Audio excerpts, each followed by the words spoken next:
Okay, let's start. Kayena vacha chittena pamadena maya katang achayang kamame bante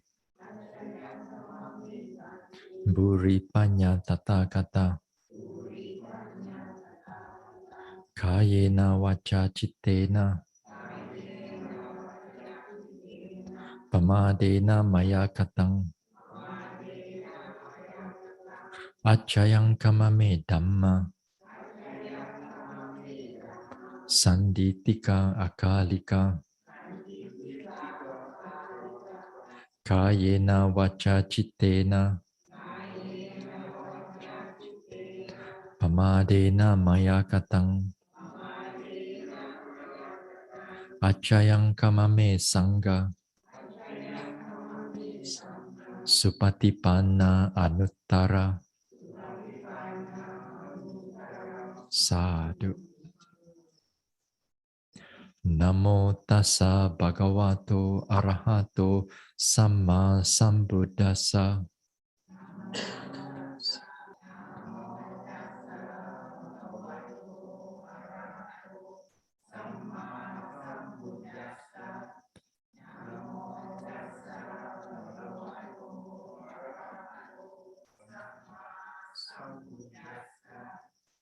Buddhang saranang gacchami. Dhammang saranang gacchami.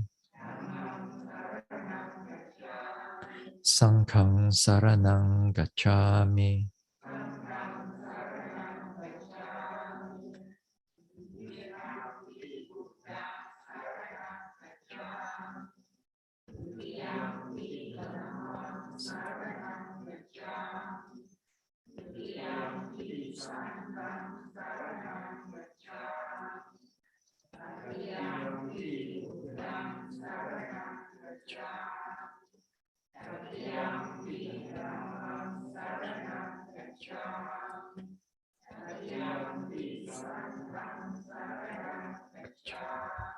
Tisarana gamanang paripunang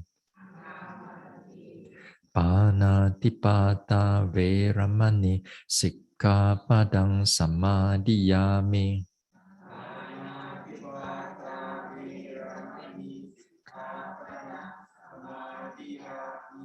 Adina dana veramani sikkhapadang samadhiyami.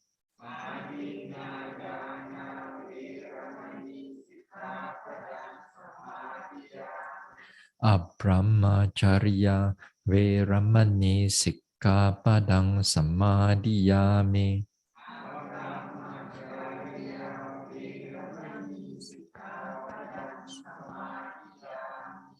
Musavada veramani sikkhapadang samadhiyami. Surameraya majjapamadatthana veramani sikkhapadang samadhiyami.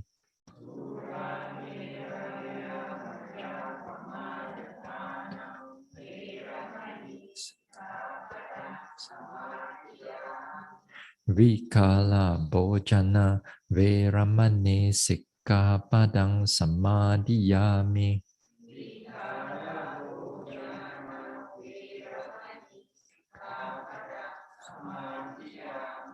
Nacha Gita Vadita Visuka Dasana Malaganda Vilepana Dharana Mandana Vibhusanathana Veramani sikkhapadang samadhiyami.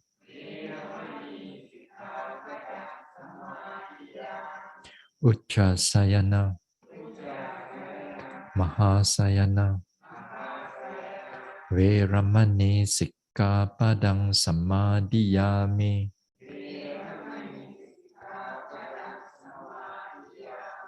Idang me silang Magapala Jnanasa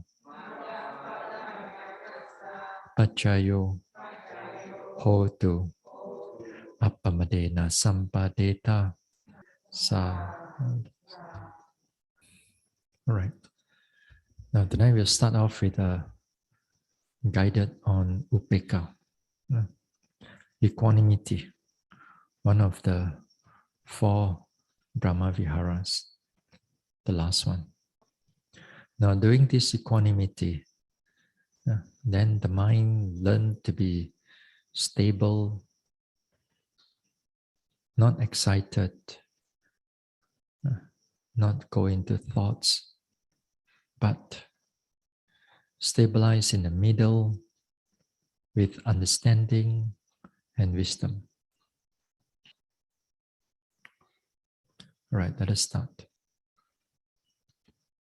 Now we sit here. We sit here, we let go of all the vipassana objects. Just keep the mind present here.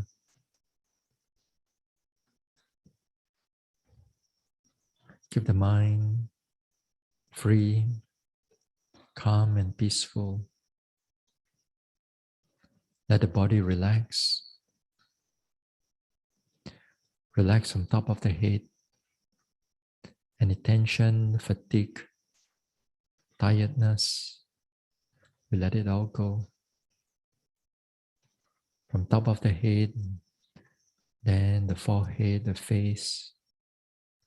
Relax the neck and shoulders, arms, chest, stomach area. Relax the spine, relax the back.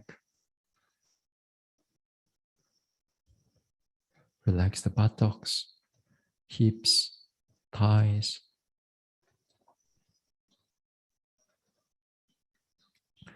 Relax the knees and calves. Relax the soles, ankles, toes. So relax the body.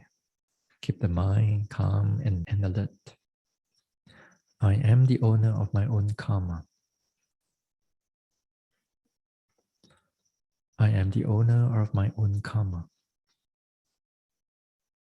Whatever actions, speech or thoughts,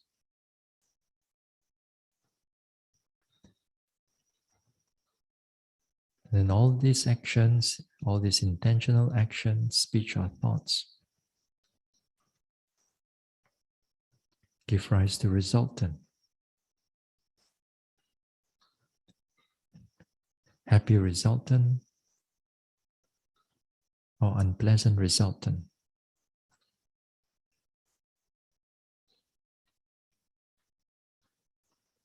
I am the owner of my own karma. I am the bearer of my own karma.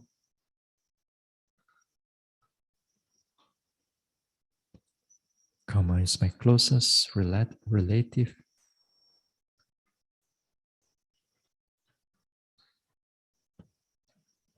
When I die, I don't take anything away except all my accumulated karma. I'm subjected to birth, aging,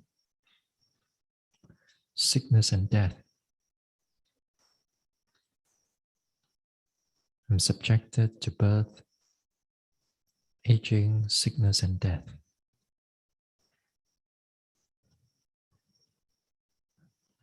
I learn to accept this without fear, without anxiety, but with understanding and wisdom.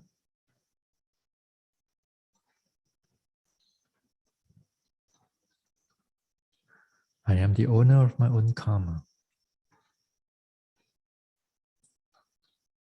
I'm subjected to all my intentional actions, speech or thoughts, and they will give rise to happy, all unhappy resultant. I'm the bearer of my own karma. I'm the owner of my own karma. Birth, aging, sickness, and death. May I be able to learn to accept them without fear, without anxiety or depression, but with understanding and wisdom.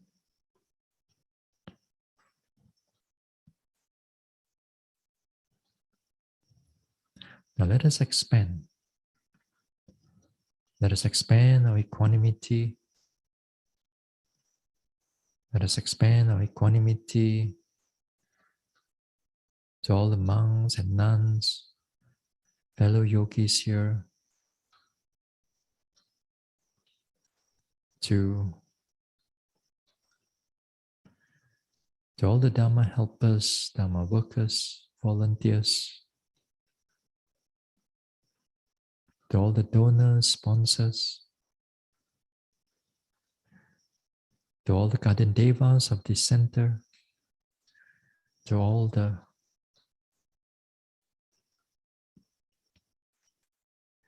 other devas residing in this neighborhood, to all the petas, and to all the animals, big, small, seen or unseen.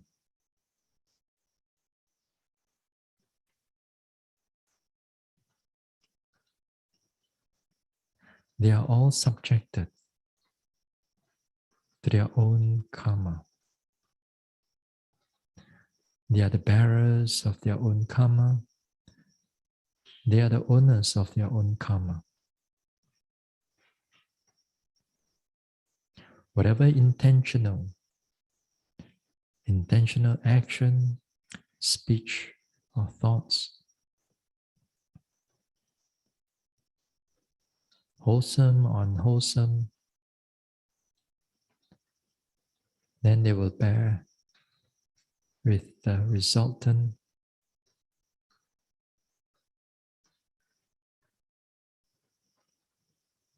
happy or unhappy resultant.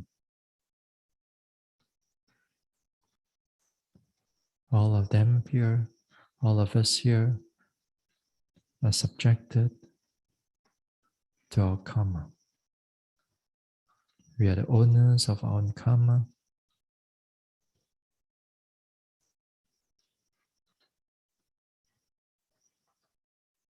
We are the bearers of our own karma.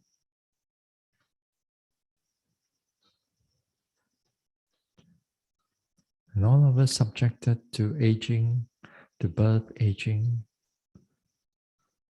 sickness, and death. May all of them able to accept this.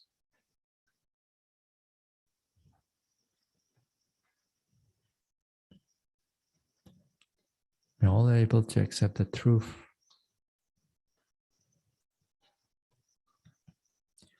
Without anxiety, without fear,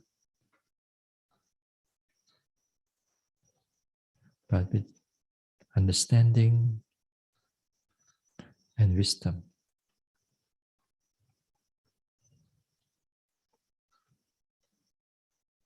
So all of us here are subjected to our own karma. All of us here are subjected to aging, to birth, aging, sickness, and death. Now let us expand.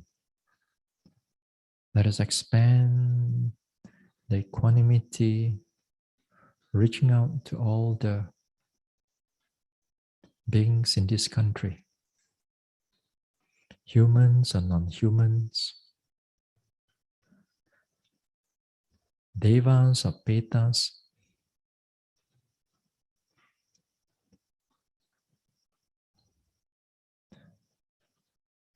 animals, big, small, far or near, seen or unseen. All beings in this country are subjected to their karma. all intentional actions, speech, or thoughts will bear the fruit of happiness or suffering.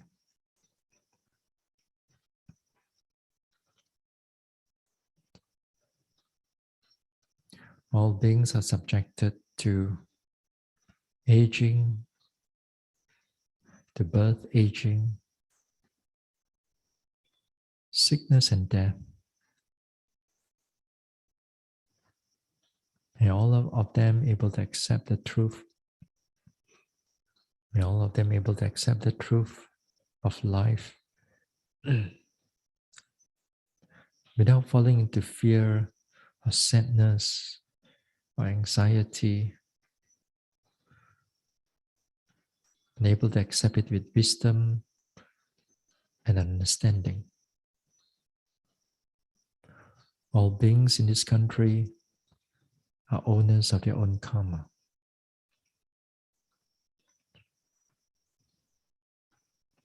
All beings in this country subjected to the birth, aging, sickness, and death.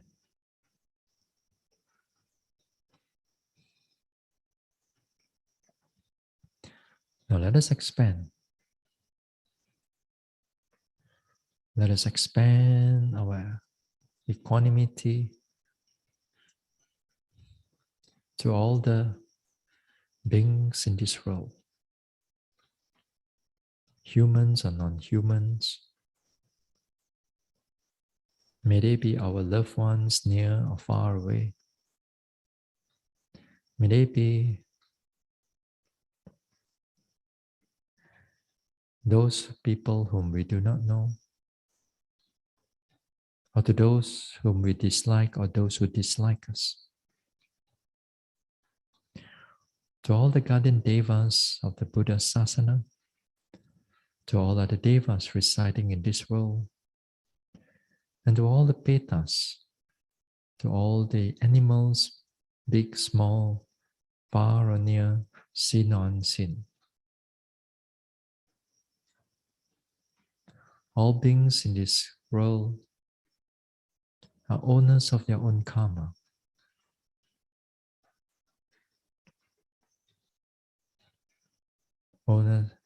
All beings in this world are owners of their own karma.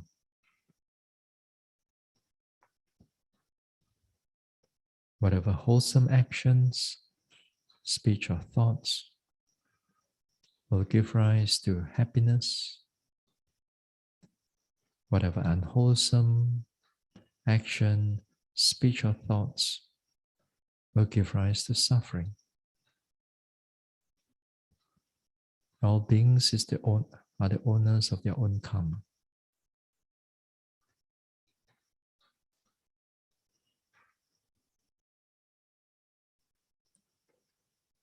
All beings in this world are subjected to birth, aging, sickness, and death.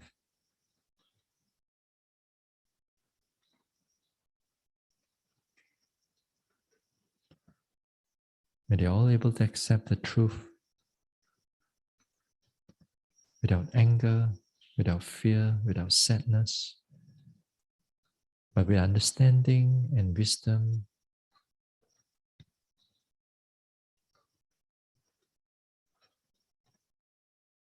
May all beings able to live in peace, with understanding and wisdom, and not in fear, not in anxiety.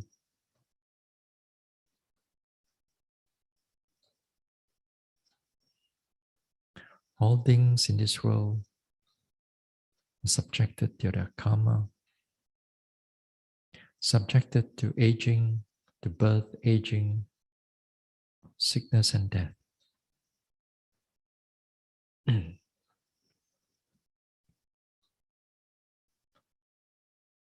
Now let us expand.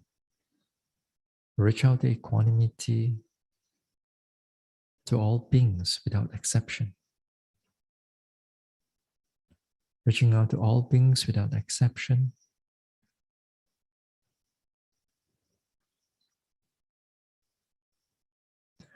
Whether they are in this universe or universes, beings from highest plane of existence down to the lowest planes, and all the beings in all the world systems.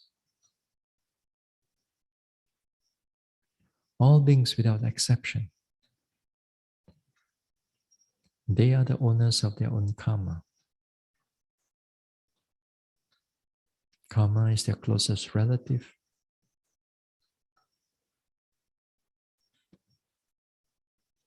Whatever wholesome deeds they have done will give rise to happiness, and unwholesome deeds will give rise to suffering. All beings are subjected to aging, to birth, aging, sickness or death.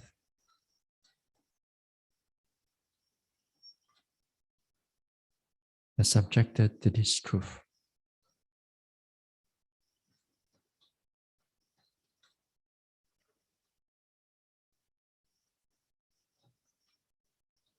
All beings are owners of their own karma. All beings are the owners of their own karma.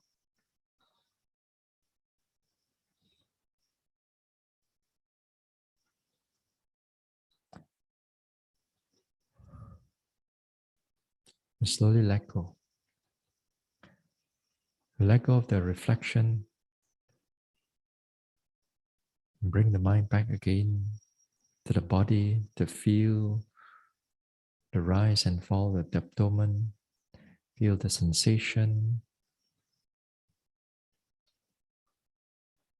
Feel the here and now. And then we can slowly open our eyes.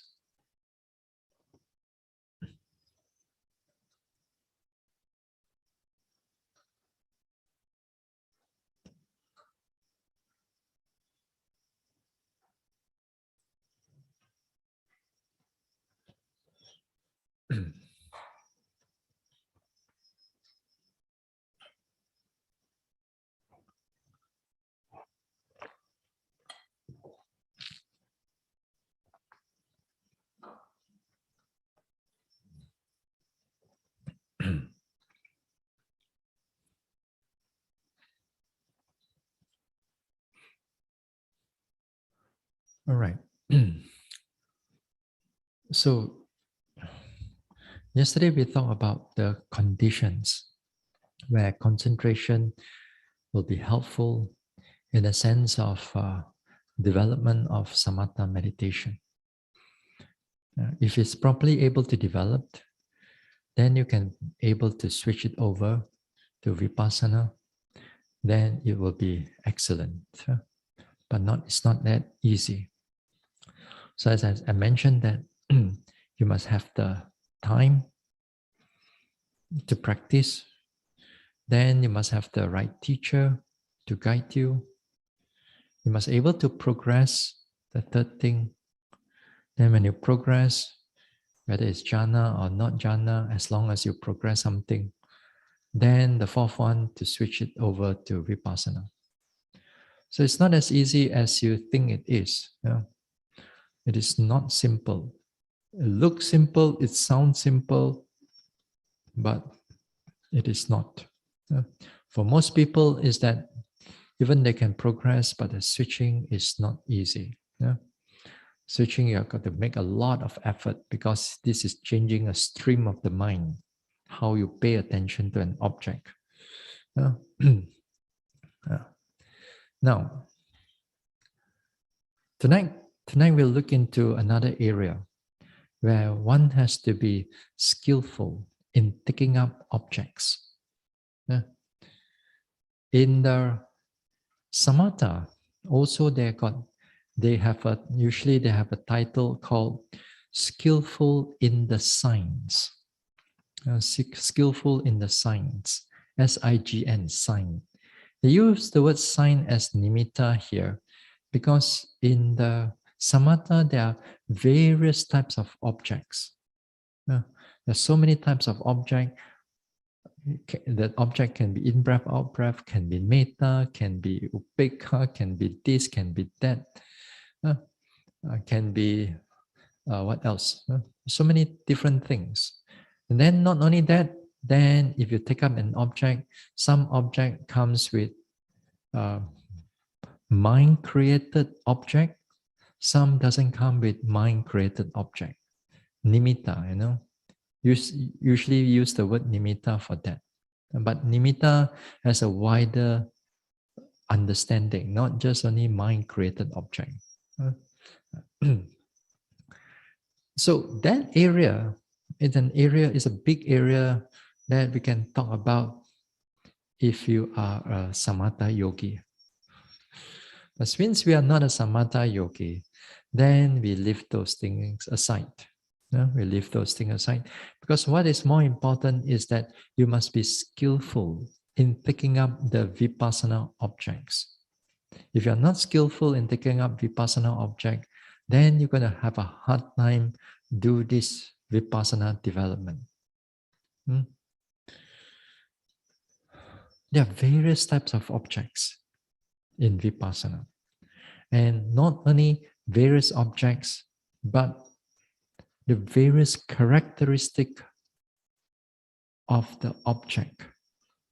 And not only different objects have different characteristic, but a single object also got its different characteristic.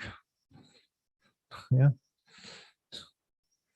So therefore there are various types of object, and therefore the mind has to be skillful.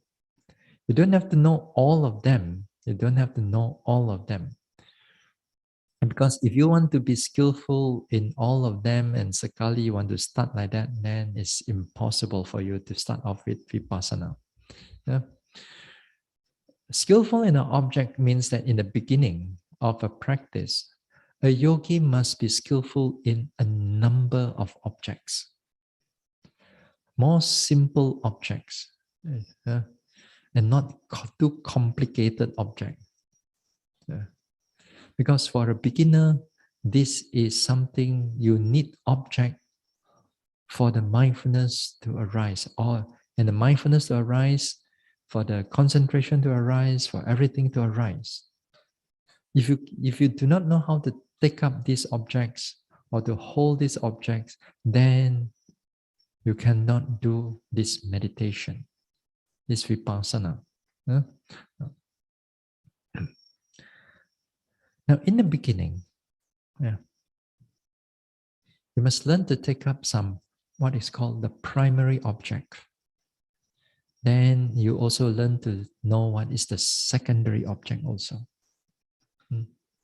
Here, the primary object that what we are doing here is the rising and falling of the abdomen.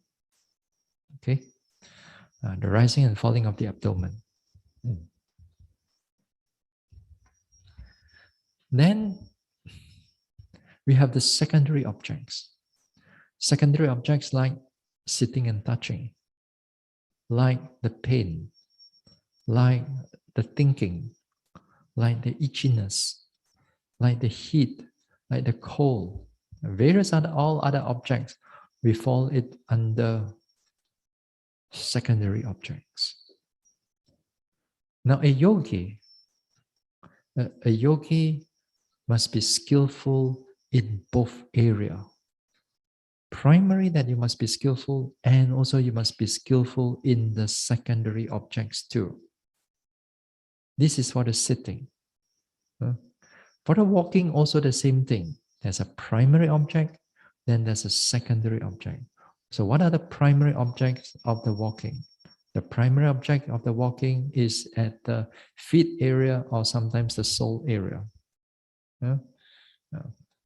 These are the areas, usually what I call it, below the ankle, everything over there. We call it the primary object.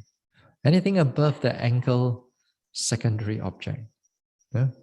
So the secondary object, there may be, hold on now. The secondary object may be like movement of your hips, movement of your thighs, movement of your shoulders, and so on. These are the secondary objects. And again here, you must be skillful in that area. Many times I met with yogis, even for myself, when I was beginning meditating. We are skillful in the primary object, but not so skillful in the secondary object.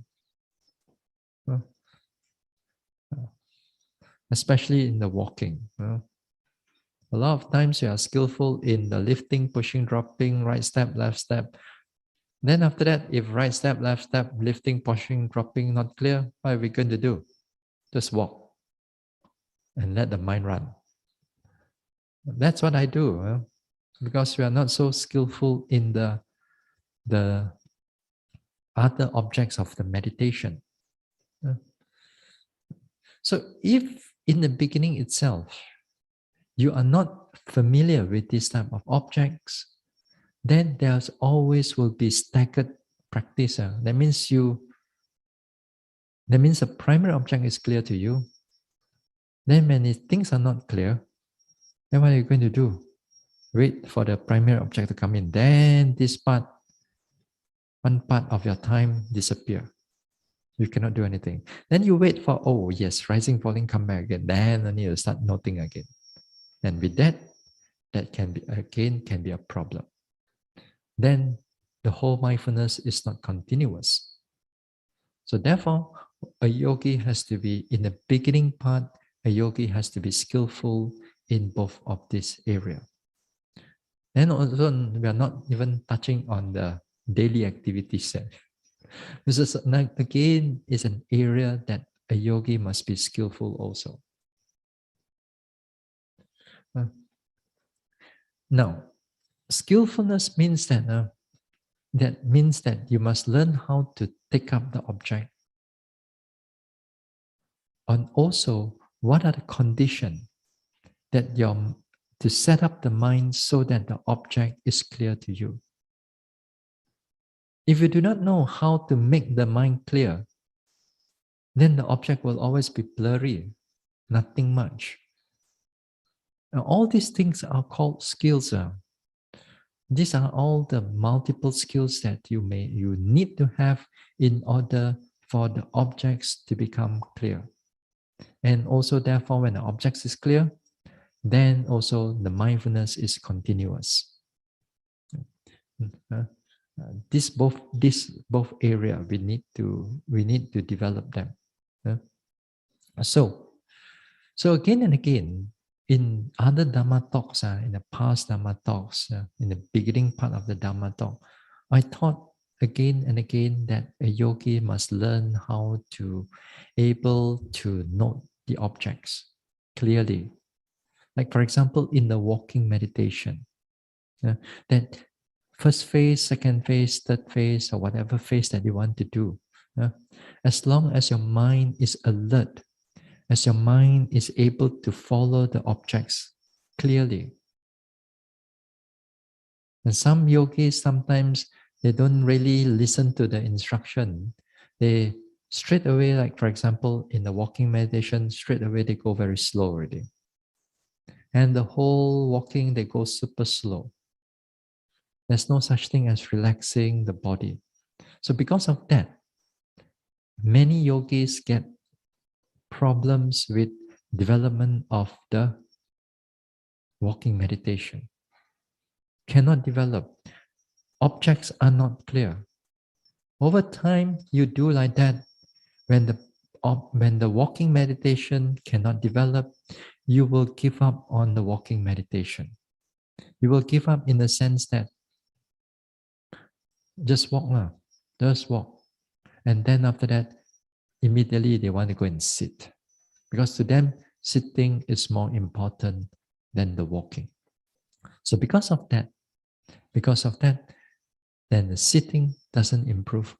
Vipassana doesn't improve. Why? Because the condition for the mindfulness to arise, the strong condition, is not well developed. So not well developed, then they come to the sitting. Sitting is not clear. After some time, after a week, after 2 weeks, after 3 weeks, progress is not going any more further. So when the progress doesn't get any more further, then after that, your confidence, your faith, your saddha towards the meditation is slowly depleting. When it's depleted, then after that, you give up on the meditation. Then you give up on meditation and you seek for something much more easier than this. So it's not easy. It is not easy, but one has to make an effort. So here, a yogi must learn to notice the objects. Notice the object, that means you notice its characteristic. Hard, soft, warm, lifting, pushing, dropping, the movements, how it goes higher, drop, and how it goes faster, a little bit, slower, a little bit, whatever sensation is going on there. So these are the primary objects that you have to be skillful. Then after that, you have to be skillful in the secondary objects. Then the secondary object you have to be skillful in. You must learn to take up. Sometimes the primary object may not be that clear. So take up a secondary object like your hips are moving, shoulders are moving, or your hands are warm, or some thighs are moving, or your knees are moving. There's so many moving parts during walking meditation. So these are again another area that can be very helpful for the mindfulness to arise and also the concentration to come in and to become concentrated, the noting mind. So these are the things that in the past I've mentioned in so many ways to us to make sure that the yogis know what to do with these type of objects. The more the objects you know how to take it up, the better you can do in this meditation. Like in the sitting meditation, also the same thing. Many of the yogis that I've known, not here, but in the past, they are just only rising, falling yogis only. As I said, they are not vipassana yogis. They are good in rising and falling, but they are not so good in other objects. So when they are not good in other objects, they only take up the rising and falling. And then because of that, because of rising and falling as you all know, it's not going to be clear all the time. It's going to be it's going to fluctuate. Sometimes it's going to be there, sometimes it's very faint, sometimes it's quite clear, and sometimes it's faint again. In the beginning part in your retreat, if you are a beginner, then a lot of time is going to be very faint, not clear. So you must learn to take up other objects. But what is good is that you must learn that while we are doing over here, in this type of vipassana practice, dry vipassana practice without the samatha, sukha vipassaka, dry vipassana practitioner. So in a dry vipassana practitioner or dry insight worker, they call it, then this type of practice, we need a lot of your walking meditation and your sitting meditation, your walking meditation and your daily activities to do those things right in order for the sitting to become clear. So a lot of connections. There's no such thing as they just come in without all these connections. The connection is so strong. So therefore, when you do this sitting meditation, again and again, as a beginner, you drive the mind, you direct the mind to the rising and falling of the abdomen. To direct it there, Then again, you use the labeling. Now, when object is moving, follow it as best as you can, observe it as best as you can, see whether it's long, short, and so on. Now, here, when you take up the object, you begin to see the characteristic of the object. The characteristic of the object. And when you see this characteristic of the object, then good. Because the more that you see it, the more you're familiar with the object, the characteristic of the object. There will come to a time that after some time you practice, like some of you, like in the beginning part, sit down, rising, falling, also not so clear. But after some time, some retreats and some progress later, the moment that you sit down, rising, falling is already there, very clearly for you to see. But it may not last long. The problem is this nature of this rising, falling, they may not last long. Then the time when things are not clear to you, a yogi must learn to take up secondary objects. Now, in the secondary objects, the sitting and touching is very important for us.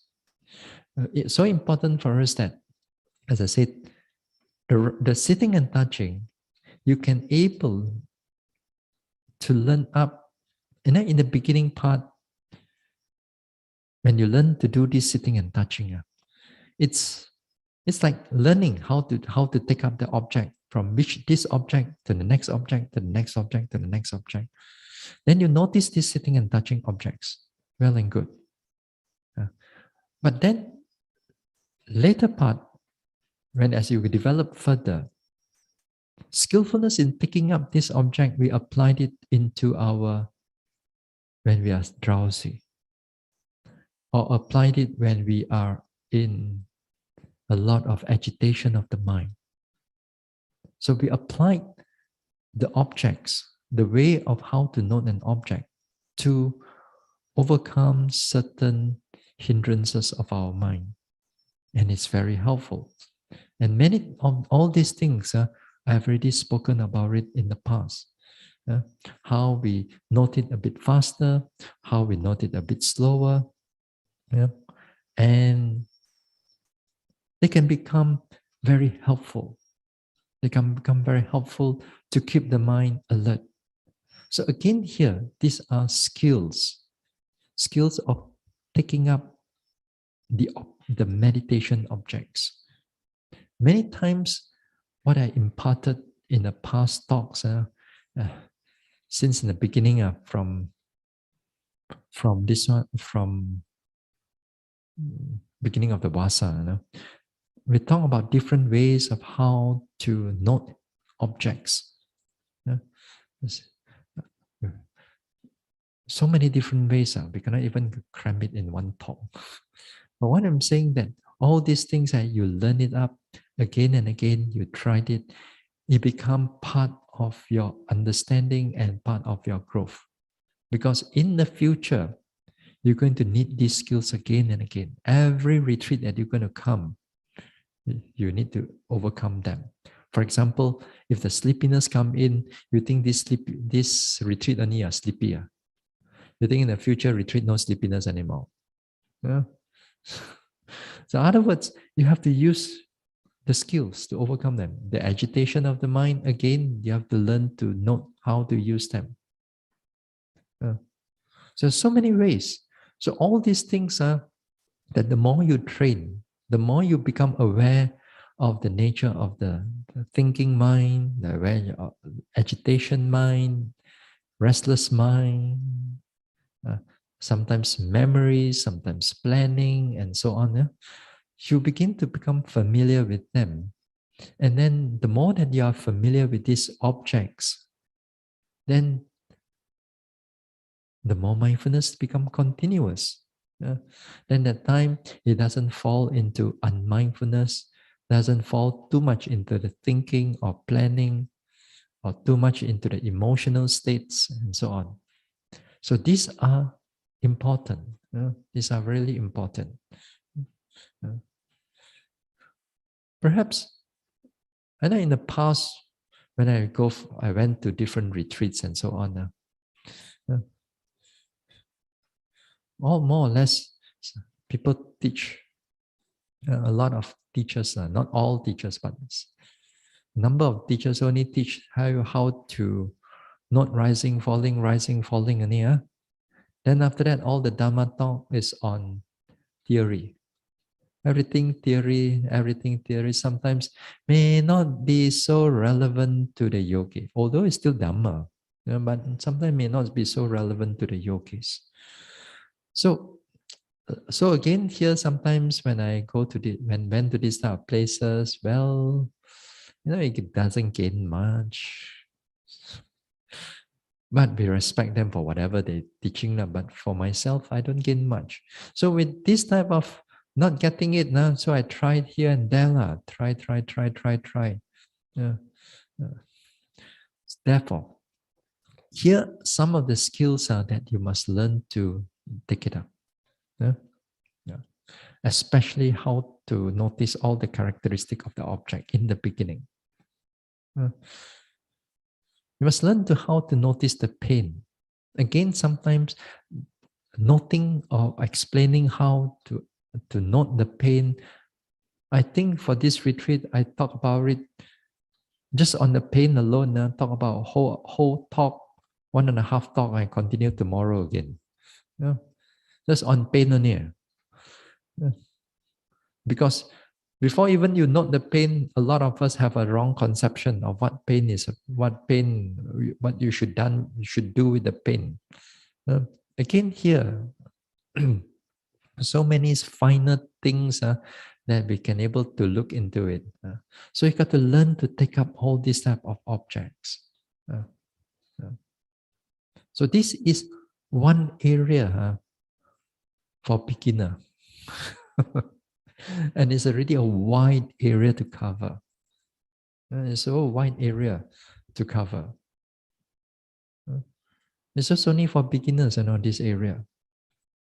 Because as you go into deeper aspect of vipassana, the skills of picking up an object is quite different from the beginning part.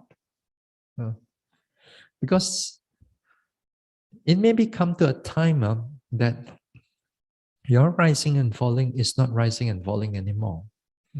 But still there, but not rising and falling anymore. Because you begin to notice the different characteristic of a rising and falling. And this type of characteristic of rising and falling, it comes in a lot of changes that is happening. Its characteristic and how they change is very different. Objects may not be all the time going up and down or going forward and backward. Objects may start to change and change and change. Like it's going sideways, it's going round and round, and going into haphazard manner. You are not sure whether you are noting rising and falling or not, but somehow or another, it's still something moving there. Again, these are characteristic, but it's different from the beginning already this time. And sometimes this rising and falling as if or you thought the rising and falling, then you come into the heart area, rise and fall, rise and fall. Sometimes you come to the face area, come to the head area. How come the rising and falling? I thought the stomach go to the head. Again, here, the changes of things are happening in so many different ways. And these are characteristics that a yogi must be skillful in taking up also. If the yogis are not skillful, then doubt will come in. How come rising, falling can go to the head one? Cannot be. Rising, falling in the stomach area, how can it go to the head? Then you close your eyes again, still in the head area.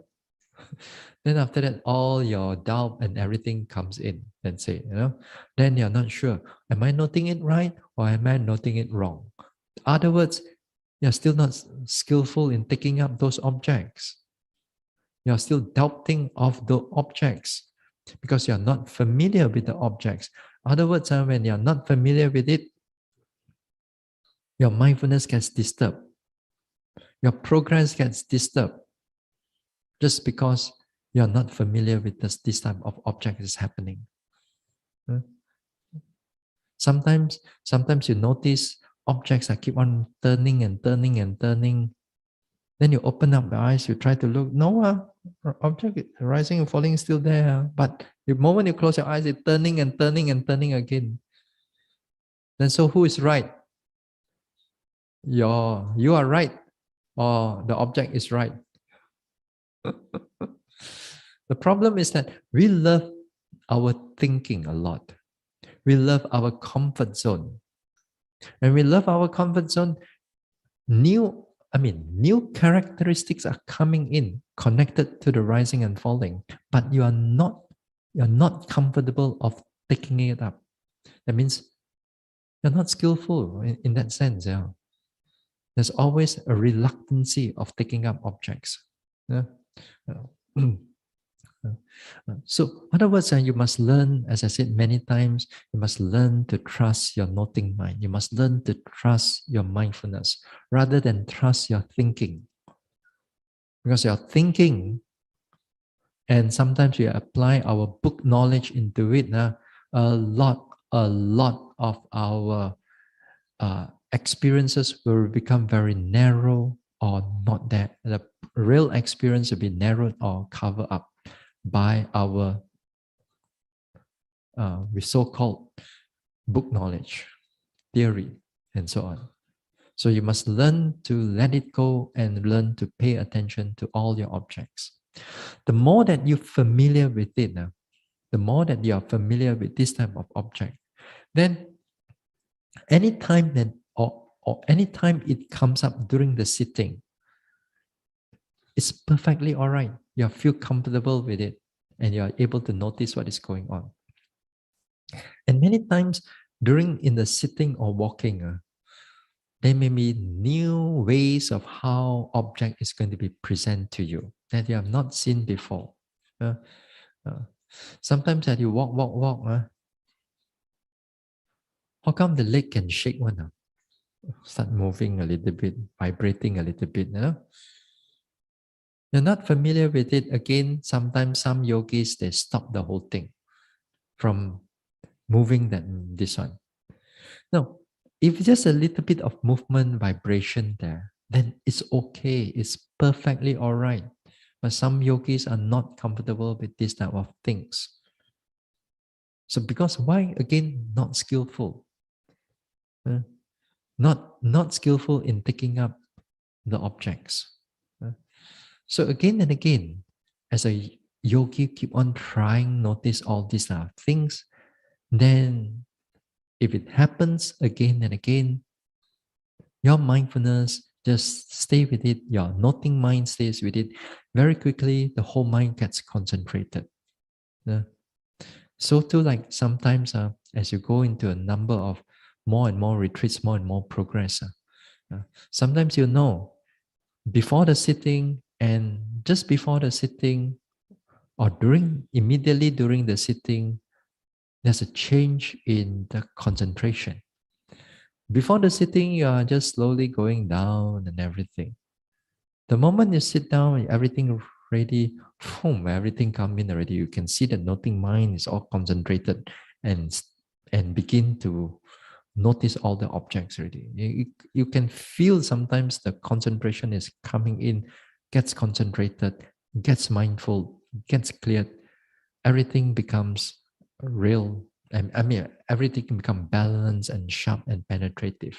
And all the object starts running here and there and changing and so on, without coming in all the thoughts and thinking. Yeah? So, in other words, you are skillful in the objects. So, mindfulness, concentration becomes continuous. Yeah? Objects changes, in many ways.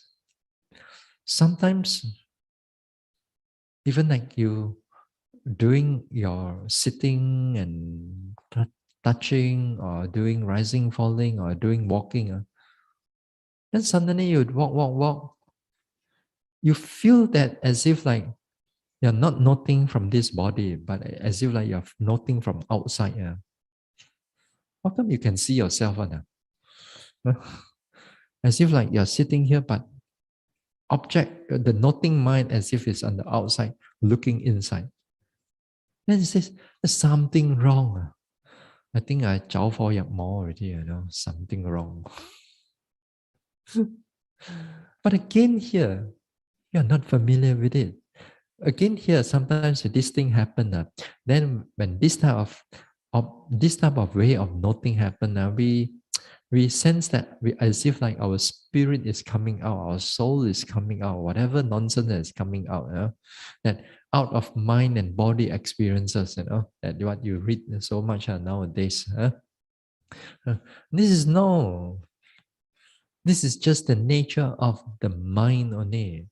And all these things is just pay attention to them, and don't try to think about them. Just if it comes in next time like that, it's just another aspect of anatta only lah. It's just another aspect of anatta. It's trying to show you something, but because you're not familiar with it, then you're already covered. That means the truth is being covered there just because of that. Our thinking so much. So that means, in other words, you're not skillful in picking up the objects. That means when it's not skillful, the mind gets shaken. Shaken, that means mindfulness gets dropped. Yeah. So there's a lot of things that's happening. Sometimes when you do something, when you're sitting or when you do your daily activities, and suddenly you feel that you're not the one who is doing it. Feel that there is no I that is involved into it, as if like everything is just like mechanical like that. No sense of an I is there. Everything is just mind condition. The hands go on its own. You just know how to do it on its own, but the sense of an I just broken off for a period of time. For a period of time. But because of that, you feel very uncomfortable. Because all our life we live with this I, and the moment the I disappear, very difficult to live with it. Sometimes y'all can talk lah, non-self lah, no I lah, no this one, whatever you can talk. But when it actually happened to you, you get shocked. You get shocked. How come it happened like that? What is wrong with my practice? There's no solidness in my practice because there's no control there at all. But if you just learn to trust your meditation, then become familiar with it, yes, it becomes, things are just carry on and things are quite clear. Yeah? Yeah. So this is one thing. Now another thing is taking up of meditation objects also is also removing of certain misperception, wrong perception, wrong sanya, miccha sanya, wrong sanya. Wrong sanya comes in that, again here, we don't think of it as wrong because we've been living from it life after life. Every moment we live with it. Form, like the sanya of form and shape, distance and far, near, color, far, near, big, small, up or down, time, people, all these are all falls under concept. We know that, sometimes we read Abhidhamma, we know that, oh, this one is, you have ultimate truth and conceptual truth. Ultimate truth. But the thing is that when it actually happens in your vipassana time, again, it's going to shock you. It's easier for you to have a theory about all these type of things, but when it actually happens to the yogi, is really a shocking thing. Because sometimes when you are meditating, everything is going quite clearly. But somehow or another, you forget where you are. You do not know where you are meditating anymore. Because sometimes you go from one retreat to another retreat and here, there, this place, and that place. Then after you have to think, hey, where am I suddenly? Or you do not know the time. You somehow or another, you meditate. Is it morning or is it afternoon? Is it night? You're not sure anymore. Then you open up my eyes. Oh, yes, still in the afternoon. Safe. Because you are familiar with those type of things. Because you are familiar with this type of thing, we fall back to the time. We fall back to the concept. But the moment that it breaks the vipassana slowly breaks the concept, it feels shocking. It feels like you are having dementia or having Alzheimer or whatever. But it's the nature that the vipassana when it's happening, this concept slowly begin to fall away. It slowly begin to fall away. Or sometimes yogis, sometimes they meditate. They know that they are facing the wall, that's it. Somehow or another, they meditate, they thought that their whole body sank until they face like backward or at the side. Again, here is a change of concept. The concept is slowly changing. Changing in the sense that it's going to break away from all the things that you're familiar with. And it can get quite scary. Yeah? It can get quite scary, these type of things. Because the more the concentration comes in, the more mindfulness comes in, all these things is starting to break away. Then that time, also it comes a time that sometimes your form, bodily form, your bodily form, you do not know whether when things is happening, you do not know where is it happening.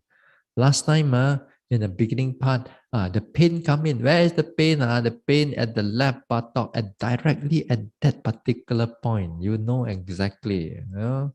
Chun chun. But now, when all the concept disappeared, the pain is still there, the changes is still there, but you do not know exactly where it is. It's there, but you do not know where. Again, here, this is all dropping of concept. But say it's easy, but when it happens to you, you get shocked. You thought that the sense of this and that, you do not know what is happening right now. How come the whole meditation is going into haywire? Am I doing it right? Am I doing it wrong? Well, you have an interview, fine. The teachers can guide you. If you, let's say you were meditating alone and this type of things happen, who are you going to look for? Yeah. Then it gets shocking. You thought that something is happening to you, or the vipassana is making you mad, or the making you crazy, and or the vipassana is making you lost with the sense of the world. Yeah. As if like we cannot function anymore. All type of things is happening because also it depends on how strong you're attached to with all these stuff things in the world. Uh, So a lot of things are even the form. For example, when you meditate, and sometimes in the beginning, the head is here, shoulder is here, chest is here, stomach is here, back spine, all the kind of like a form is there. But after some time, when you meditate deeper into it, all this type of form disappear. Nothing there. It's just processes only. Bodily processes that is happening here and there, or the mental process also, everything here and there. So again here, you have to learn to take up all this type of object that's happening in front of you. Yeah. And you got to learn to trust, as I said. You cannot, at that moment of time when it's happened, you cannot stop suddenly halfway, you get up, knock on my door, Bante, what happened? Knock your head, go back and meditate.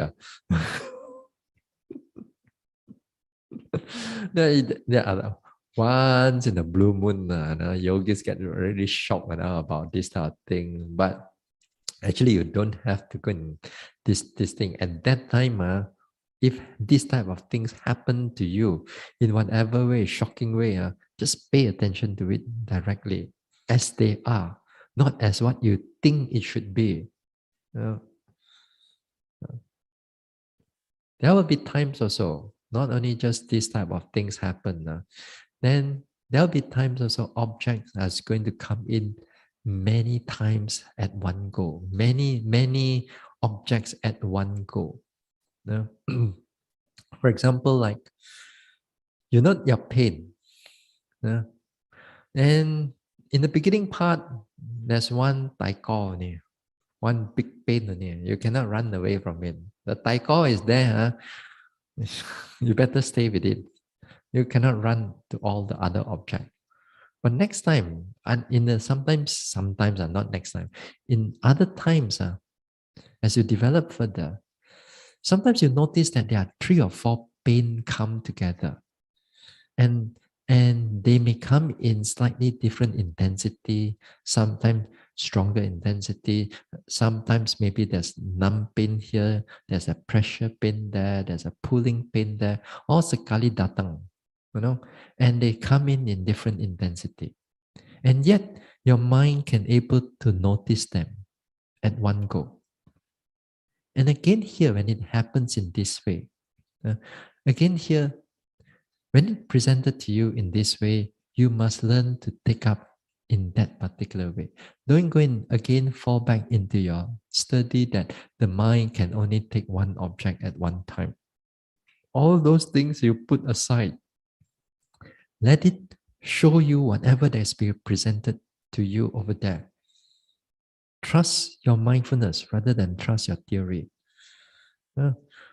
Then here, when it happens in this way, it changes. Sometimes one becomes more prominent, the other 2 or 3 become less prominent but at the background.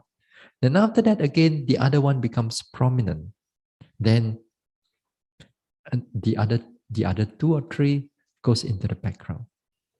Then sometimes some yogis be thinking, if this object keep on changing here and there, how can I notice them more detailedly? Then how to progress like that? Then again here, the nature of being detailed in noticing is not necessary in a single object only. It is also in the change of object. That is the nature of the object is appearing to you. So when it's appearing to you in that way, then you learn to take it in that way, because that time the mind is in this optimum level. The balancing of the mind is at optimum level. Object is in optimum level of clarity. It shows you in that way. You pay attention to them in that way. You don't have to think about in your past that I got only one object, I must look into it much more detailed. No. Change of characteristic right now. Characteristic is changing and you're noticing different characteristic of things already. Yeah. It's trying to show you something. So a lot of things, these things are happening. Sometimes you notice the bodily objects, you notice rising and falling here, you notice a bit of sensation there, a bit of pulling there, a bit of another sensation here and there, heat here and there, all like in one group like that. Sometimes also you notice the mind too, also the same thing. Here, thoughts arises, then here you notice that there's a bit of anger there, then a bit of thoughts there, another thoughts coming in. You notice a group of thoughts coming in. When it happens in this way, when you notice that there's a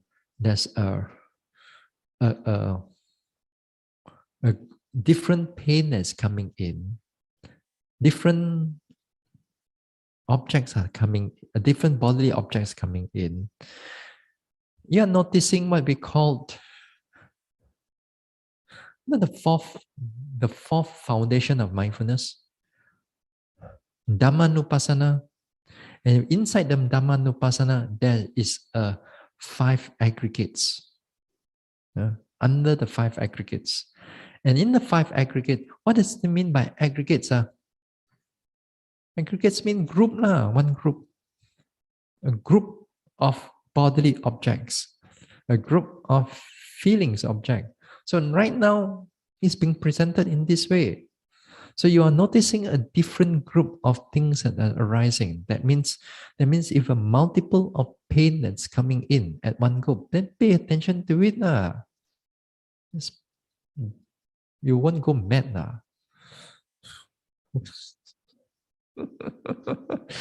It's just another phenomena of a different area of satipatthana only.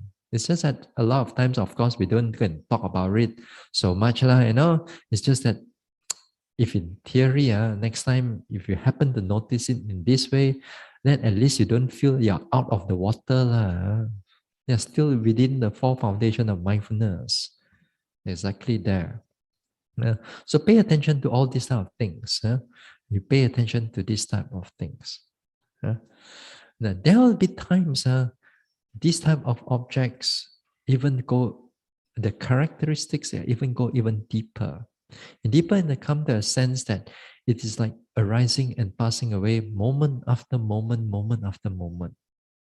And this time and this moment after moment, you see streams of everything, that anything object that's presented to you is just arising and passing away only. You cannot differentiate between which one is rising and falling, or which one is rise, or which one is fall, or which one is heat, or which one is cold. Everything is just arising and passing away only. Just now you see, you got 3 or 4 type of pain that coming in. You can notice, this pain is this, that pain is that, that pain is this. But this time, there's number of pain, but all this pain is just arising and passing away. And all the arising and passing away looks the same. Then this pain and that pain, you still feel painful, but you don't feel the difference in the pain. They're all just suffering only. No, they're just suffering only, arising and passing away. They come and go, come and go, come and go.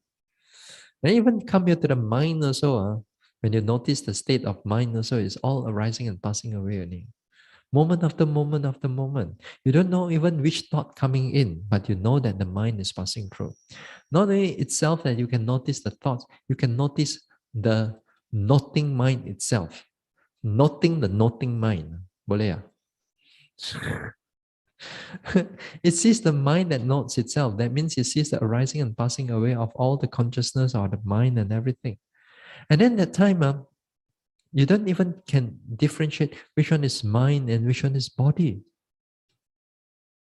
In the beginning, then we say, you must know which one is mind and which one is body. Yeah, this is mind, this is body. Yes, that is in the beginning level, when you begin with your insights and so on.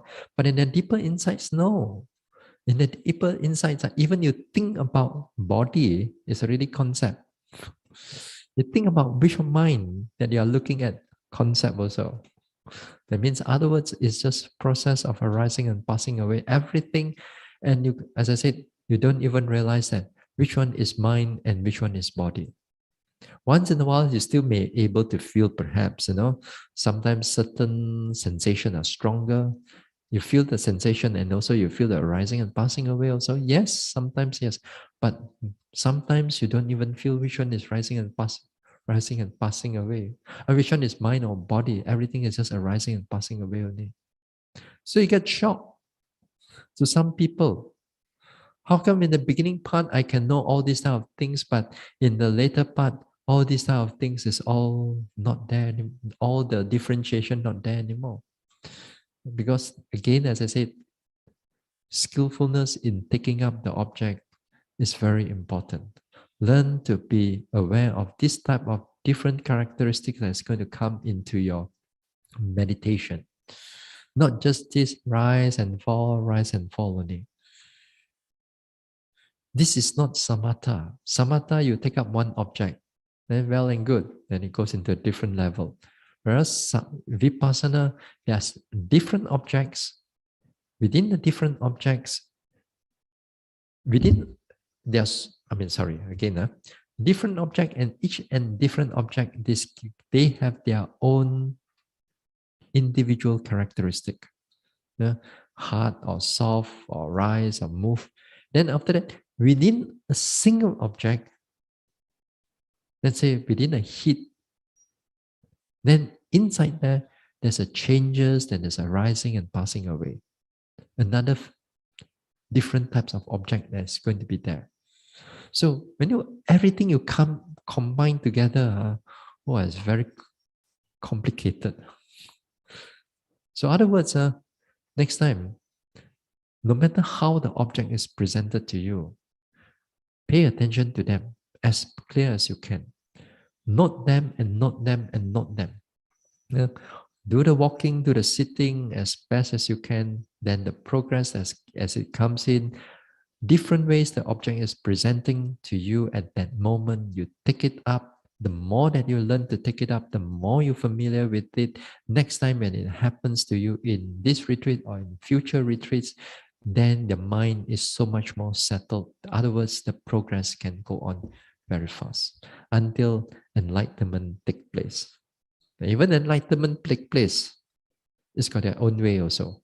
Then you get used to it also. Now, for the meantime, you make sure you get used to all these type of things first. It will naturally come in. Okay, so we'll stop here for tonight.